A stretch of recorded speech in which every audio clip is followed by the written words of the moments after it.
the unseen depths. In the small town of Parsonfield, Maine, where every street seemed to whisper secrets of the past, there was a hidden lake, shrouded in mystery and only accessible by a well-worn path through dense woods. It was a sanctuary for me, a quiet retreat from the monotony of daily life, and I had spent countless hours fishing there. The lake was remote, secluded from roads and neighboring houses. Its isolation was its charm, and it offered perfect privacy.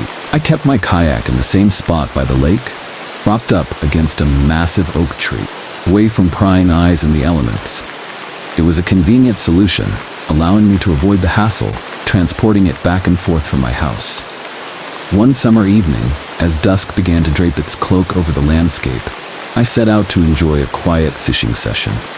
The sky was a deepening shade of purple, and the gentle lapping of water against the kayak was soothing. I had already caught a handful of trout, which I placed in a cooler, savoring the simple pleasures of solitude and nature. Just as the last remnants of daylight surrendered to the encroaching night, an unusual noise shattered the calm. I turned to see a figure at the edge of the lake. They were dragging a large barrel, contents sloshing ominously as they poured a dark, viscous liquid into the lake. My heart pounded as a sense of unease prickled at my spine. The liquid was a deep red, almost black in the fading light, and it seemed to churn and bubble as it mixed with the clear water. Unable to suppress my growing apprehension, I called out, "Hey, what are you doing?" The figure, a man clad in dark clothing, looked up briefly before bolting into the woods, leaving the barrel's contents to seep into the lake. I watched in horror as the dark liquid continued to spread, staining pristine water. My gut told me something was terribly wrong. Determined to act, I hastily paddled back to shore, my mind racing with thoughts of reporting the incident to the authorities. As I approached the bank, I heard a faint, eerie snap of a twig nearby. I spun around, my heart racing, but saw nothing.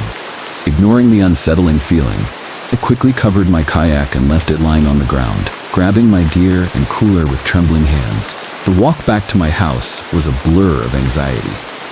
I kept glancing over my shoulder, convinced I was being followed. The sensation of being watched clung to me like a shadow, intensifying with every step I took. Once home, I shoved my gear into the shed and locked the door with a sense of urgency, as though securing my home would somehow ward off the impending danger. Inside, I tried to calm my frayed nerves. I rinsed the trout and placed them in the fridge, planning to cook them the next day. The microwave beeped, signaling that my leftovers were ready, when a sudden knock at the front door sent a jolt of fear through me. The knocking was persistent, followed by a man's voice calling from outside. "Excuse me, I think you saw me at the lake earlier. I'd just like to explain myself." My pulse quickened. There was no way I was opening the door to this stranger. The idea of him stalking me to my home was terrifying. I peeked through the peephole, but saw nothing.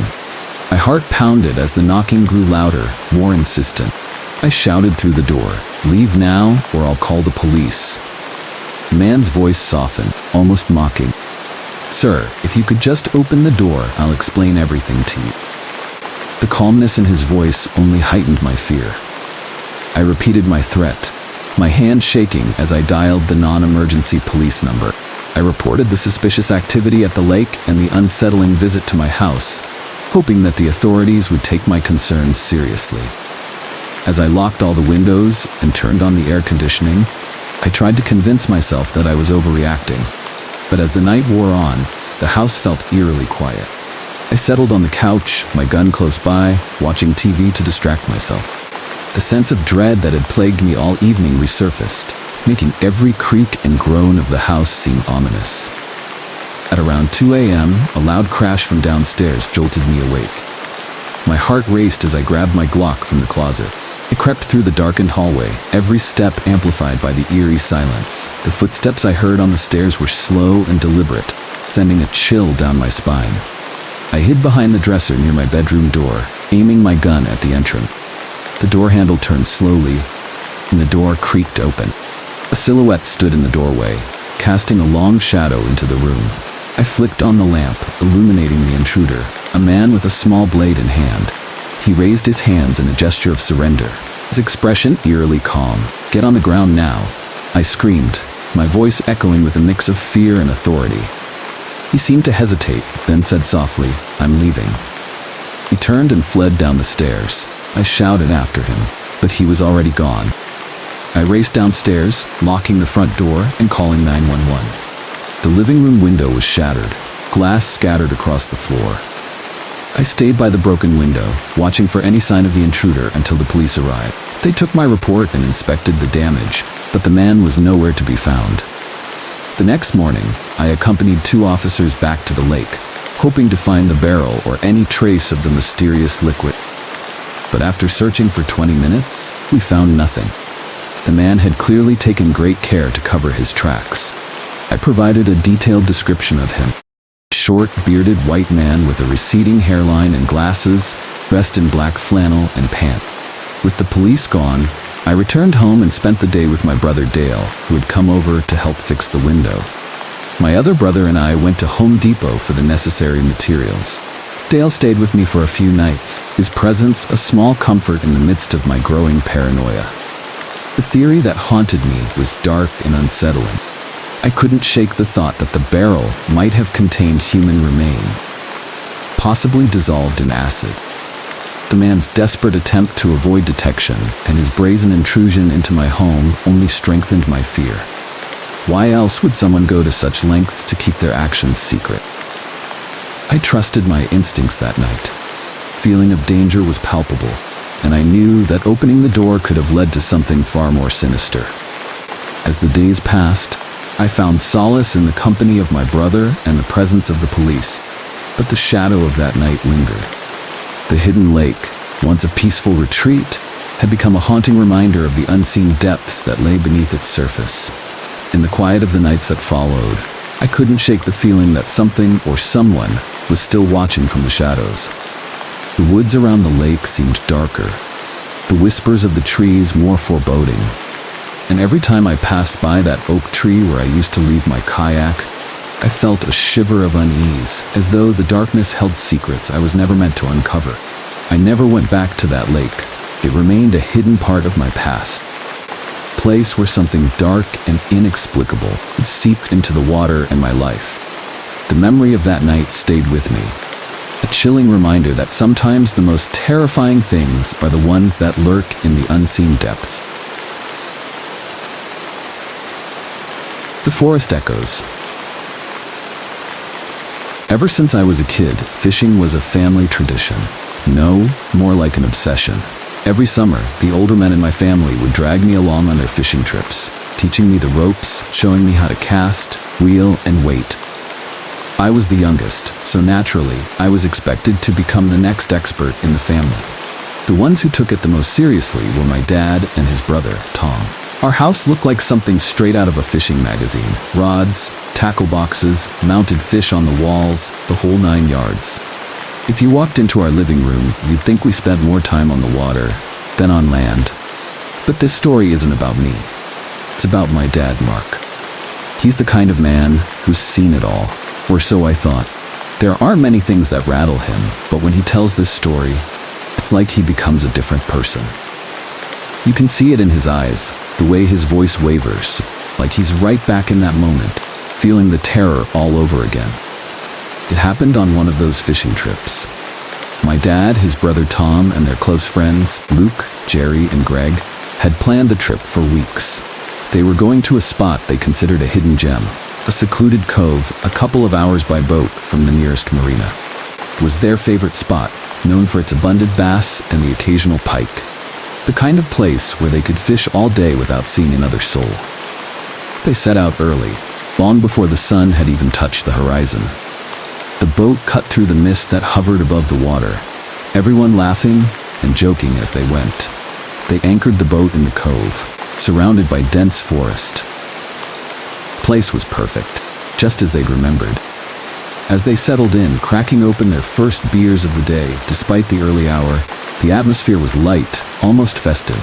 They fished for hours, the only sounds being the occasional splash of a fish hitting the water, the hum of the boat's engine, and their own laughter. But as the day wore on, something shifted. The light began to fade, and a thick fog rolled in from the water, swallowing the boat in its eerie embrace. My dad describes it as if the world around them disappeared, leaving them in a ghostly void. Luke, the most experienced fisherman among them, muttered that he had never seen fog so dense. It wasn't natural. Jerry, the joker of the group, was almost as drunk as Greg by this point, and neither seemed to notice the growing unease that had settled over the others. My dad and Luke exchanged worried glances. Fog wasn't lifting, and it was starting to get dark. They figured they could wait it out, but as the minutes ticked by, it became clear that the fog wasn't going anywhere. Tom, usually the cautious one, suggested they try to navigate out of the cove and into the open water, where the fog might be less dense. But even as he tried, they narrowly avoided crashing into the shore.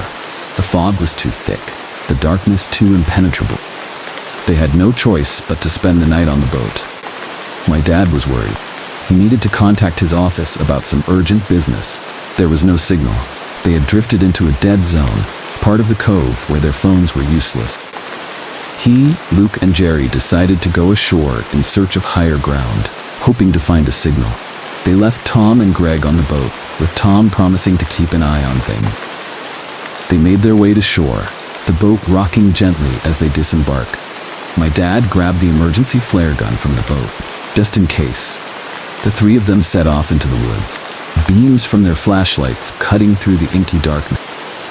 They weren't scared, they were experienced outdoorsmen. But there was something about that night, something in the air that made my dad's skin crawl. As they trekked uphill, the fog seemed to follow them, clinging to the trees like a living thing. My dad often says it felt like the fog was trying to trap them, keep them from leaving the cove.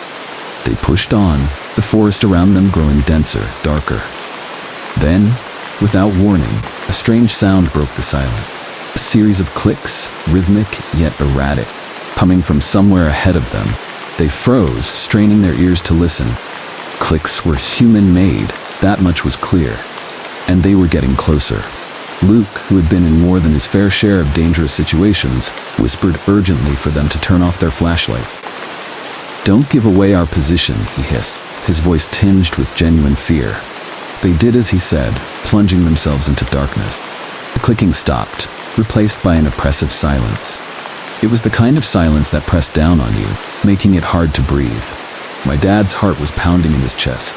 He knew they weren't alone. Suddenly, the silence was shattered by a rustling in the bushes, just a few feet away. Then another noise, this one a low, guttural growl that sent a chill down my dad's spine. They stood there, paralyzed with fear, as something big moved through the underbrush. And then, all at once, the forest erupted in chaos. There were screams, inhuman, primal sounds that echoed through the trees.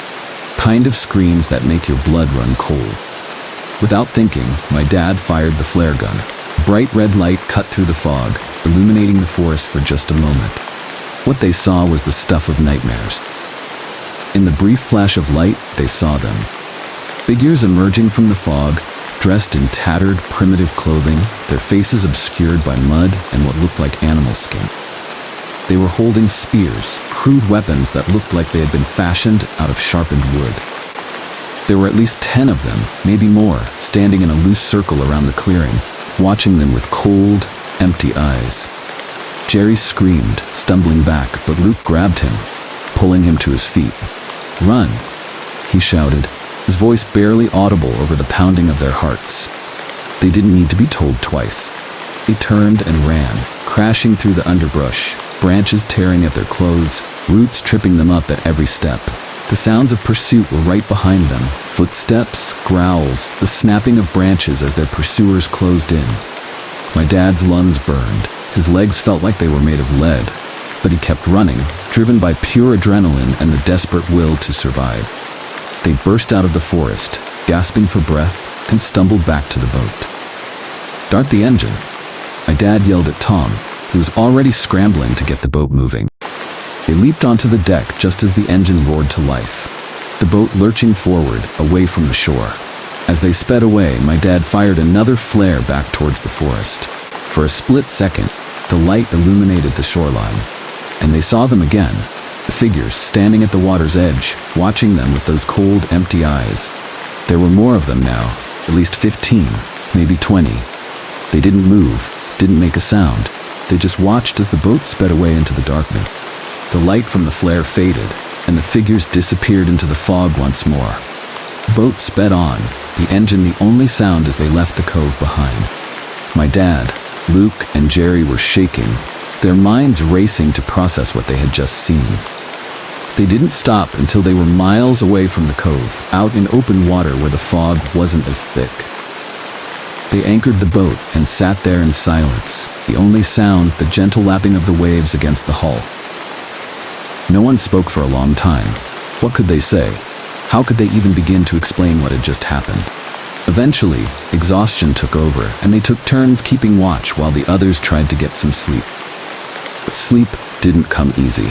Every time my dad closed his eyes, he saw those figures standing at the water's edge, waiting, watching. They left the cove at first light, fog finally lifting as the sun rose. They didn't talk about what had happened, didn't try to make sense of it. They just wanted to get home, to leave that place far behind them. When they finally made it back to the marina, they were different men. They didn't laugh, didn't joke like they usually did after a fishing trip. They were quiet, haunted by what they had seen. My dad doesn't like to talk about that night. When he does, you can see the fear in his eyes, hear it in his voice. Whatever they saw in that forest, it wasn't human. And it's something he'll never forget. I still get chills whenever I think about it. And I can't even begin to imagine what my dad feels when he remembers that night, when the forest echoed with the sound of something dark and ancient, something that should have stayed hidden. The lakes whisper. I've been fishing for as long as I can remember. Almost 60 years old now, with the aches and pains to prove it, but there's still nothing in this world that calls to me like the pull of a fish on the end of my line. It's the one constant in a life full of changes. My kids have grown up, moved out, and started their own lives, leaving the house eerily quiet. You could hear a pin drop most of the time. I used to miss the noise, the energy, especially the sound of my boys throwing the football around in the yard. Those days are long gone, though. Time moves on, and so must we, I suppose. These days, I mostly fish alone. My old college buddies don't have the stamina for it anymore, and, well, neither do I, if I'm being honest. But the solitude doesn't bother me. In fact, there's something about the isolation that I've come to appreciate. Just me, the water, and the occasional bird chirping in the distance. Peaceful, or at least it usually is. It was mid-April, just after the ice had melted from the lakes up here in upstate New York. Perfect timing for an early season fishing trip. The crisp air still carried a bite, but the promise of warmer days was just around the corner. For some reason, I found myself craving a more secluded spot this time. Maybe it was the silence at home that drove me to it, or maybe it was just the pull of the unknown. Whatever it was, I decided to try a nondescript lake tucked away in the middle of nowhere, far from the usual spots. It was a small lake, almost like it didn't want to be found. I left the house well before sunrise, my old Volvo humming along the winding roads like it always had. The drive was uneventful, and by the time the sky began to lighten, I was there, staring out at a stretch of water that looked more like glass than a lake. I strapped my kayak off the roof, feeling that familiar thrill I always get just before I hit the water. The lake was still as I paddled out to the middle, the only sound being the soft ripple of water against the hull. The sky was starting to come alive with color, hues of orange and pink dancing along the horizon. It was a sight that would make you believe in God, if you didn't already. I started setting up, my hands moving with the ease of decades of practice. I was aiming for largemouth bass, so I rigged up my usual setup. 6.5-foot medium action spinning rod, 9-pound monofilament line, and a 4-inch rubber stickworm, wacky rigged. It was my go-to, never failed me before. But just as I was about to cast, something caught my eye. Across the lake, barely visible in the dim morning light, there was movement. At first, I thought it was another fisherman, but something didn't sit right. The figure was too stiff, too deliberate. My curiosity got the better of me. I pulled out my binoculars, the ones I keep for bird watching, and focused on the far shore. What I saw sent a chill down my spine. There were 3 of them, dressed in dark clothing, hoods pulled up over their heads. They were digging, frantically, like they were racing against time. The hole wasn't deep, just enough to conceal whatever they were hiding. My heart started to pound. I didn't like this, not one bit. I watched as they pulled something out of the ground, something I couldn't quite make out, even through the binoculars. Each of them took turns removing items, their movements hurried and desperate. Then, one by one, they began tossing the objects into the lake. Each splash echoed across the water, sharp and final. My breath caught in my throat. This wasn't right. I didn't know what they were up to, but it was bad news. Bad news that I wanted no part of. Fear settled in, heavy and cold. I lowered the binoculars and started to turn my kayak away, but something stopped me. Curiosity? Stubbornness? I don't know. All I knew was that I couldn't just leave without knowing what they were hiding. I waited, heart pounding, until they finished their grim task. The figures glanced around nervously before disappearing into the woods, leaving nothing but a disturbed patch of earth and ripples on the water. My hands were shaking as I paddled over to the spot where they'd been standing. The morning was still, almost eerily so, as I dropped anchor and cast my line. Not for fish this time, for answers. I fished around for nearly an hour with no luck. Frustration was gnawing at me, mixing with the fear that still lingered. I was about to give up when an idea struck me. My depth checker? It was back in the car, tucked away with the rest of my gear. I paddled back to shore, moving as quickly as I could without tipping the kayak, and retrieved it. Sweat was beading on my forehead as I returned to the spot. The depth checker hummed softly as I scanned the lake bottom. For a while, it was just mud and silt, nothing unusual. But then, I felt it. Hard, metallic object buried just beneath the muck. My hands trembled as I switched my rig, replacing the worm with the largest hook I had. This was no ordinary catch. I let the line out slowly, my finger resting lightly on it, feeling for the slightest tug. When it came, I almost dropped the rod. I reeled in carefully, each turn of the handle sending a jolt of anticipation through me. Whatever was on the end of that line was heavy, and as it broke the surface, felt my blood run cold. It was a gun. Black 9mm, waterlogged but unmistakable. I stared at it, the reality of what I'd found crashing down on me. Those men had thrown a gun into the lake. I didn't even want to think about why. My hands were shaking so badly that I nearly dropped it back into the water. Somehow, I managed to reel it into the kayak without touching it. My mind racing. I had to get out of there. Fast. The paddle back to shore was a blur. My heart was pounding so loudly I thought it might burst. As soon as I hit dry land, I called the police. My voice was shaking as I told them what I'd found, but they took me seriously. Full investigation was launched, and I was there to watch every second of it. They found more than I ever could have imagined. Keychain with 7 keys, old foreign coins wrapped in a cloth, and the most unsettling thing of all, a locket. It was waterlogged. Pictures inside faded beyond recognition. The police said they'd contact me if they could piece together what any of it meant, but the call never came. I tried to forget about it, but that night, I heard voices in my front yard.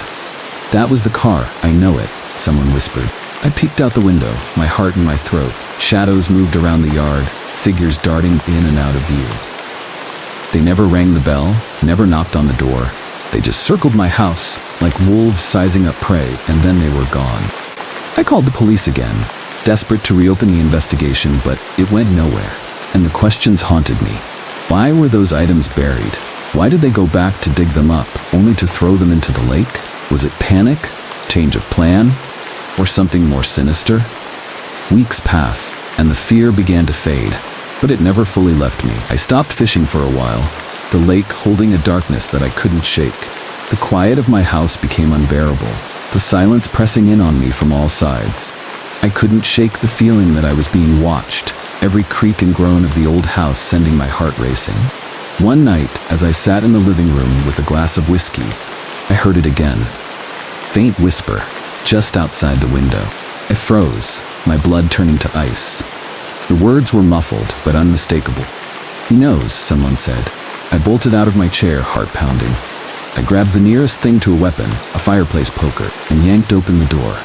But the yard was empty, the night silent. No shadows, no voices. nothing but the wind rustling the leaves. I stood there trembling, the poker clutched in my hand, until the cold drove me back inside. I didn't sleep that night, or the next. Every noise, every creak sent me into a panic. I felt like a hunted animal, the walls of my own home closing in on me. Eventually, I couldn't take it anymore. I packed a bag and left, heading south with no particular destination in mind.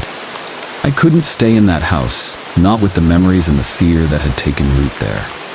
I needed to get away, put as much distance between myself and that lake as possible. But even now, miles away, I can't escape it. Questions, the fear, the haunting memory of those men and what they did. I see them in my dreams, digging, burying, hiding. I hear the splash of the gun hitting the water, feel the weight of it on the end of my line, and always, I hear the whispers. He knows. What do I know? That's the real question, isn't it? What do I know, and what am I supposed to do with it? I've tried to forget, tried to move on, but some things stick with you, burrow into your soul like a tick, feeding on your peace of mind. And I know this much. Whatever those men were hiding, whatever they were so desperate to conceal, it wasn't meant to be found. Not by me, not by anyone. And now that I've found it, I don't think I'll ever be free of it.